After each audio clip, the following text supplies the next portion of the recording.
Pamirsa wellness tourism katurksain sida dados selah pemargi sane kebuatan oleh kerama. Wellness tourism inggih punika liburan sane ngulengang ring sejroning meretenin ngelola turmaning nincapang kesehatan anggil. Wellness tourism taler ke baos wisata kebugaran.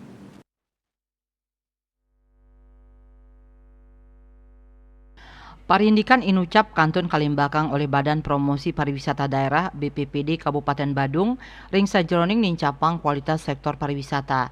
Ketua BPPD Badung Ida Bagus nama rupa Mausang, paiketan Dani pacang maut sahe ngarianin model promosi saninang yang manah oneng kramani.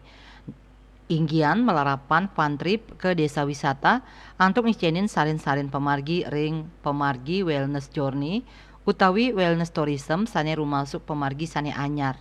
Manut dane ring sajroning limbakang promosi pariwisata paiketan dane anutin cara saking negara tiosan nanging taler nerima pemargi anyar sekadi meprekanti sareng desa wisata seniman miwah industri kreatif sane Kantun Limbak ring Kabupaten Badung.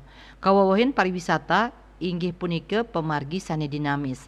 Paiketan dani taler dahat nyokong digitalisasi. Santukan ring sajroning mesaing ring internasional digitalisasi mangda kukuh katelebang. Sekadi wenten pangupaya promosi kedua negara, nanging indika punika Kantun nyantosang putusan kementerian.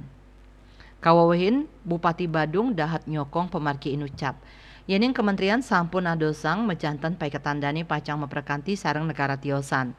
Silih tunggil nyane Australia sane dados negara sane ngerauhin wisatawan pineh akeh ke Bali. Indik anceng pengerauh wisatawan ring warse kali-tali 3 likur. Nama rupa maosang pacang meprekanti sareng dinas pariwisata Badung. Nanging dani mastikayang pengerauh wisatawan pacang manggih wilangan ngelangkungin kewentenan ring warse kali-tali 2 likur. Parwate Bali Pos nguningayang.